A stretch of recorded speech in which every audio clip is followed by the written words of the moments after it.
കുടുംബം വീണ്ടും പറയുന്നുണ്ട്, മനാഫിന്റെ ലോറിക്ക് അർജുന്റെ പേരിടാൻ സമ്മതിക്കില്ല. സഹികെട്ട നിയമ നടപടിയുമായി മുന്നോട്ട് പോകും. സഹായിച്ചില്ലെങ്കിലും ഉപദ്രവിക്കരുതേ എന്ന് കുടുംബം പറയുകയാണ്.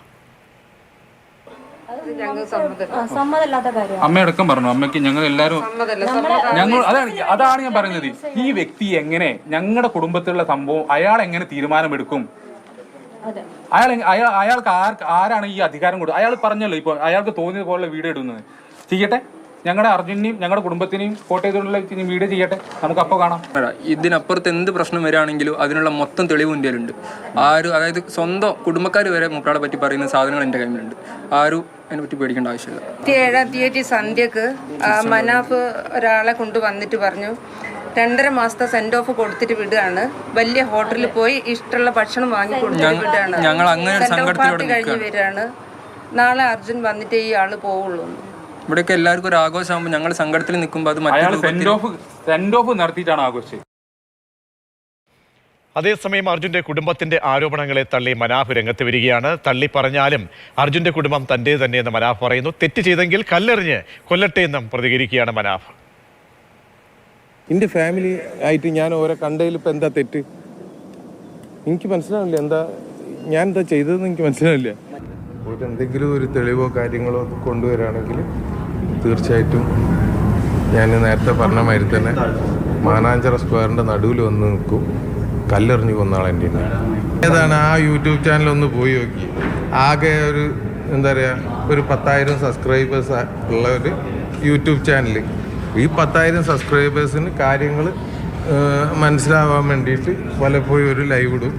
പിന്നെ ഈ യൂട്യൂബ് ചാനലിൽ ഞാൻ നിരന്തരം ഈ അർജുൻ്റെ വിഷയങ്ങൾ എന്താണ് ജനങ്ങൾ മറന്നു പോകാതെക്കാൻ വേണ്ടിയിട്ട് ഞാൻ ശ്രമിച്ചിരിക്കുന്നത്. ഈ യൂട്യൂബ് ചാനൽ ഞാൻ ഉണ്ടാക്കിയത് തന്നെ ഒന്ന് എന്താണ് ഈ വിഷയങ്ങൾ ജനങ്ങളിൽ എത്തണം. ഒരു ഉറുപ്പ്യ ഞാൻ ആരെടുത്തും വാങ്ങിയിട്ടില്ല. കളവാ. ഞാൻ ഒരുവിധമൊക്കെ എല്ലാവരും എടുത്തിട്ടുണ്ട്. പ്രത്യേകിച്ച് ഓരെല്ലാവരും ഫോണും എടുത്തിട്ടുണ്ട്. ഇന്നായിട്ട് എല്ലാ സമയവും സംസാരിക്കുന്നതാണ്. ഇതൊക്കെ എന്താ ഇപ്പം വരുന്നതെന്ന് എനിക്കറിയില്ല. കുടുംബം നടത്തിയ പ്രധാനപ്പെട്ട ആരോപണങ്ങളും അതിന്മേലുള്ള മനാഫിന്റെ മറുപടിയുമാണ് നമ്മൾ കേട്ടത്. രാഹുൽ KV കോഴിക്കോട് നിന്നും ചേരുന്നുണ്ട്. രാഹുൽ, ഏത് സാഹചര്യത്തിലാണ് അർജുന്റെ കുടുംബത്തിന് ലോറി ഉടമ അർജുൻ ഓടിച്ച ലോറിയുടെ ഉടമയായ മനാഫിനെതിരെ ഇത്രയധികം ഗുരുതര ആരോപണങ്ങൾ ഉന്നയിക്കേണ്ടി വന്നത്? ഈശ്വർ മാൽപ്പയ്ക്കെതിരെയും ആരോപണങ്ങൾ ഉന്നയിക്കുന്നുണ്ട്. ശേഷം മനാഫിന്റെ പ്രതികരണവും നമ്മൾ കേട്ടു. എന്താണ് നമ്മൾ വിലയിരുത്തേണ്ടത്?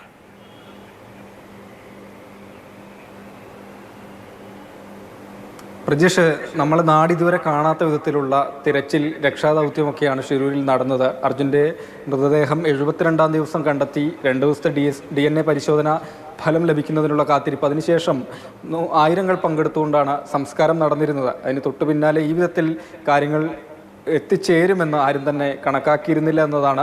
പക്ഷേ അതിനു മുൻപ് ഈ തിരച്ചിൽ അവസാന ഘട്ടത്തിലേക്ക് എത്തി നിൽക്കുന്ന സമയത്ത് തന്നെ അർജുൻ്റെ കുടുംബാംഗങ്ങളും മനാഫുമൊക്കെയായി ചെറിയ രീതിയിലുള്ള കല്ലുകടികൾ ഉണ്ട് എന്ന രീതിയിൽ ഒരു സൂചനകൾ ലഭ്യമായിരുന്നു എന്നത് തന്നെയാണ്. എന്തായാലും സാധാരണ ജീവിതത്തിലേക്ക് മടങ്ങാൻ ശ്രമിക്കുകയാണ്. ദയവ് ചെയ്ത് ഉപദ്രവിക്കരുത് എന്നൊരു അഭ്യർത്ഥനയാണ് മനാഫിനോട് കുടുംബം മുന്നോട്ട് വയ്ക്കുന്നത്. അതായത് ലോറിയുടെ യഥാർത്ഥ RC ഓണർ മനാഫല്ല, സഹോദരൻ മുബീനാണ്. മുബീൻ ഒരു ഘട്ടത്തിൽ പോലും മാധ്യമങ്ങൾക്ക് മുൻപിൽ ഈ വിധത്തിൽ ഇത്ര ആവേശത്തോടെ കൂടി വരുന്നില്ല. ജനശ്രദ്ധ ലഭിക്കുന്നു എന്നറിഞ്ഞതുകൊണ്ട് പല രീതിയിൽ കുടുംബം പറയാത്ത കാര്യങ്ങൾ അതിവൈകാരികത നിറച്ച് അവതരിപ്പിച്ച് ശ്രദ്ധ നേടാനുള്ള ശ്രമമാണ് മനാഫ് നടത്തുന്നത് എന്നാണ് കുടുംബം പറയുന്നത്. അതുതന്നെയാണ് ഒന്ന്, കുടുംബം ആരോപിക്കുന്ന പ്രധാനപ്പെട്ട കാര്യം. കുടുംബത്തിൻ്റെ വൈകാരികത ചൂഷണം ചെയ്ത് അത് വിറ്റ് ജീവിക്കാൻ ശ്രമിക്കരുത് എന്നതാണ്. 2, കുടുംബത്തിന് സാമ്പത്തിക സഹായം ആവശ്യമില്ല, പണം പിരിക്കുന്നതിന് ആരെയും ചുമതലപ്പെടുത്തിയിട്ടില്ല. മനാഫ് പിന്നെ എന്തിനാ അത് ചെയ്യുന്നു എന്നതാണ് ഒരു ഉദാഹരണമായി അവർ പറയുന്നത്. മനാഫ് ഇന്ത്യയിലെ ഒരു ദൗത്യത്തിനൊപ്പം ചേർന്ന ഇത്രയും അധികം ആളുകളെ, ഒരുപാട് ആളുകളുമായി നമ്മൾ കടപ്പെട്ടവരാണ് എന്നൊക്കെ നമ്മൾ ആ രീതിയിൽ നമ്മൾ വിലയിരുത്തിയ ഒരു സംഭവമാണിത്. അവിടെയാണ് ഈ കുടുംബവും മനാഫും തമ്മിൽ ഒരു തെറ്റലിലേക്ക് വരുമ്പോൾ ഒരർത്ഥത്തിൽ നോക്കുമ്പോൾ അത്ഭുതം വരുന്നു. മാത്രമല്ല, ഈശ്വർ മാൽപ്പെ ഈ കുടുംബത്തിന് മുന്നിലേക്ക് എത്തുകയും അവർക്ക് വാക്ക് നൽകിയതായി പറയുന്നു. അമ്മയുടെ കയ്യിൽ പിടിച്ച് മനാഫും പറഞ്ഞ വാക്കുകൾ വാക്കുകൾ എന്താണ്? ആ അമ്മയുടെ മുന്നിലേക്ക്, അച്ഛൻ്റെ മുന്നിലേക്ക് ഈ ശേഷിപ്പുകളെങ്കിലും ഞാൻ കൊണ്ടു കൊടുക്കും എന്ന് വാക്ക് പറഞ്ഞാണ്. അപ്പോൾ നമുക്ക് മാധ്യമങ്ങളിലൂടെ വരുന്ന വാർത്തകളും ആ കണ്ണീരുമൊക്കെ കാണുമ്പോൾ വല്ലാത്തൊരു അലിവായിരുന്നു എല്ലാവരോടും ഉണ്ടാകുന്നത്. അപ്പോൾ ഇവർക്കിടയിൽ ഇങ്ങനെ ഒരു അപസ്വരം വരുമെന്ന് കേൾക്കുമ്പോൾ ഒരു അത്ഭുതം തോന്നുന്നുണ്ട്. ഏതൊക്കെ രീതിയിൽ ഈ കുടുംബത്തിന് നേരെ ഈ സോഷ്യൽ മീഡിയ അറ്റാക്ക് അടക്കം ഉണ്ടായിട്ടുണ്ട് എന്നാണ് കുടുംബം പറയുന്നത്.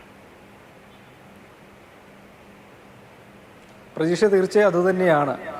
മനാഫിനെയും ഈശ്വർ മാൽപ്പയും പൂർണ്ണമായി ഏതായാലും കുടുംബം തള്ളിപ്പറയുന്നില്ല.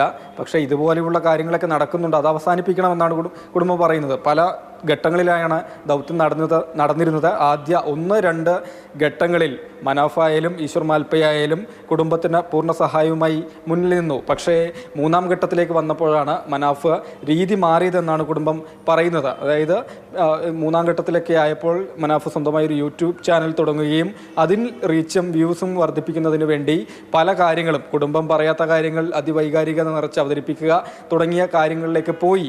ഇത് അവസാനിപ്പിക്കണമെന്ന് നേരത്തെ തന്നെ അഭ്യർത്ഥിച്ചിരുന്നു. പക്ഷേ അതിന് പോലും മനാഫ് തയ്യാറാകുന്നില്ല എന്നാണ് പറയുന്നത്. ഇപ്പം ഈ 72-ാം ദിവസം അർജുനെയും ട്രക്കും കണ്ടെത്തുകയാണ്. ഇതിന് തൊട്ട് മുൻപേയുള്ള ദിവസം തന്നെ ഈ ട്രക്ക് കൃത്യമായി ലൊക്കേറ്റ് ചെയ്ത് അവിടെയുള്ള ഭരണകൂടം കുടുംബത്തെ അറിയിച്ചിരുന്നു എന്നതാണ്. പക്ഷേ ഇത് മറ്റുള്ളവരോട് വെളിപ്പെടുത്തരുത് എന്ന ഭരണകൂടം അറിയിച്ചതായും കുടുംബം പറയുന്നുണ്ട്. പക്ഷേ മനാഫും ഈശ്വർ മാൽപ്പയും ചേർന്ന്, ഈശ്വർ മാൽപ്പയ്ക്കും സ്വന്തമായി യൂട്യൂബ് ചാനലുള്ളതാണ്, അതിലുള്ള വ്യൂസ് വർദ്ധിപ്പിക്കുക എന്നൊരു ലക്ഷ്യത്തോടു കൂടിയുള്ള നാടകം രണ്ടുപേരും ചേർന്ന് നടത്തിയെന്നാണ് കുടുംബം പറയുന്നത്. എല്ലാം തന്നെ മനാഫ് നിഷേധിക്കുന്നുണ്ട്. അപ്പോൾ ട്രക്ക് കണ്ടെത്തിയ സ്ഥലത്ത് ഡ്രഡ്ജർ ഉപയോഗിച്ച് തിരച്ചിലിന് പോലും സമ്മതിക്കാതെ മറ്റൊരിടത്ത് കുറച്ച് മാറിയുള്ള തിരച്ചിലാണ് രണ്ടുപേരും ചേർന്ന് നടത്തിയത്. ഔദ്യോഗിക സംവിധാനങ്ങൾ അവിടെ നിൽക്കുമ്പോൾ രണ്ടുപേരും ചേർന്ന് അവരുടെ വ്യക്തി താല്പര്യത്തിന് വേണ്ടി പോലും കാര്യങ്ങൾ ചെയ്തു എന്നതാണ്. അതുകൊണ്ട് തന്നെ അർജുന് വേണ്ടിയുള്ള തിരച്ചിൽ അവസാന ഘട്ടത്തിൽ കുറഞ്ഞത് 2 ദിവസമെങ്കിലും നീണ്ടുപോയി എന്നതുകൂടി ആണ് കുടുംബം പറയുന്നത്. മറ്റു ചില കാര്യങ്ങൾ, അർജുൻ്റെ മകനെ തൻ്റെ 4ാമത്തെ മകനായി വളർത്താമെന്ന് മനാഫ് പറഞ്ഞു. അങ്ങനെ ഒരു ആവശ്യം കുടുംബം മുന്നോട്ട് വെക്കുന്നില്ല. അങ്ങനെ ഒരു സഹായം വേണമെന്ന് കുടുംബം ആവശ്യപ്പെടുന്നതല്ല. പിന്നെന്തിനാണ് കുടുംബത്തിന് വേണ്ടി കുടുംബം ആവശ്യപ്പെടാത്ത വിധത്തിൽ നാവായി സംസാരിക്കുന്നതെന്നാണ് സങ്കടത്തോടു കൂടി ചോദിക്കുന്നത്. അത് മറ്റൊന്ന്, ലോറിക്ക് അർജുൻ്റെ പേരിടുന്നു എന്നതാണ്. അതും ആവശ്യമേ ഇല്ല എന്ന കുടുംബം പറയുന്നത്. ഏതായാലും മാധ്യമങ്ങൾക്ക് മുൻപിലേക്ക് ഇനി വരാൻ താല്പര്യമില്ല, സാധാരണ ജീവിതത്തിലേക്ക് പോകാനാണ് ശ്രമമെന്ന് അർജുൻ്റെ കുടുംബം പറയുന്നു. അതിന് അനുസരിച്ച് നമ്മൾ ഈ അഭ്യർത്ഥിച്ചത് പ്രകാരം ജീവിക്കാൻ മറ്റുള്ളവർ, മനാഫായാലും ഒക്കെ തയ്യാറാകണം എന്നുകൂടിയാണ്. മനാഫിലും നിൽക്കുന്നില്ല. അവസാനമായി ചില ആക്ഷൻ കമ്മിറ്റികളൊക്കെ രൂപീകരിച്ചിരുന്നു. അവരുടെ അനാവശ്യ ഇടപെടലുകളും ബുദ്ധിമുട്ടുണ്ടാക്കിയെന്നു കൂടിയാണ് കുടുംബം പറയുന്നത്. അതുപോലെ തന്നെ ഒപ്പം നിന്ന് സഹകരിച്ച എല്ലാവർക്കും നന്ദി പറയുക കൂടിയാണ് കുടുംബം. പല പേരുകൾ ഉയർത്തിക്കാട്ടുന്നുണ്ട്.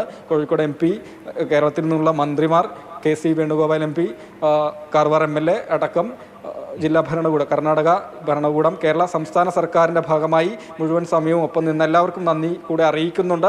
അതിനൊപ്പമാണ് ഈ വിധത്തിലുള്ള പരാതികൾ, ആക്ഷേപങ്ങൾ കൂടി കുടുംബം ഉന്നയിക്കുന്നത്. അത് മുഴുവൻ സമയവും അങ്ങനെയല്ല എന്ന് തന്നെയാണ് ആദ്യ 2 ഘട്ടങ്ങളിൽ രാഹുലാണ് വിവരങ്ങൾ നൽകിയത്.